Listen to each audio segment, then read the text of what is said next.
এই পাশে আসো। এই যে হ্যান্ড মাইকটা কোথায়? হ্যান্ড মাইকটা নাও, সালাম দাও সবাইকে একটা। আসসালামু আলাইকুম ওয়া রাহমাতুল্লাহি ওয়া বারাকাতুহু। ওয়ালাইকুম আসসালাম ওয়া রাহমাতুল্লাহি ওয়া বারাকাতুহু। আরে ভাই, আপনারা ওকে অ্যাপ্রিশিয়েট করবেন। ও যখনই উত্তর দিয়ে দিবে, 1 নাম্বার নিয়ম, আপনারা সবাই মিলে বাঘের মতো বাঘের কণ্ঠে বলবেন। বলেন সবাই মারহাবা। আরেকবার বলেন সবাই মারহাবা। এই পিচ্চিকে আমরা ওয়েলকাম জানাই। আল্লাহ ওকে উত্তর দেওয়ার তৌফিক দান করুক। পড়েন সবাই আমিন।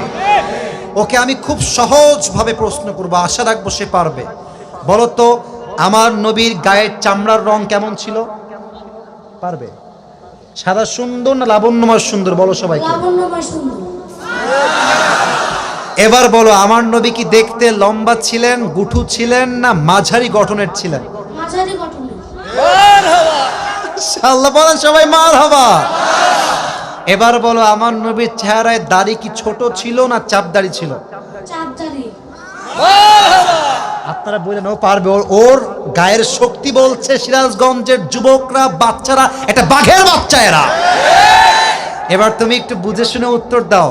নবীর চুলের যে কাটিংটা ছিল, কাটিং এর নাম কি ছিল? পাপড়ি কাটিং।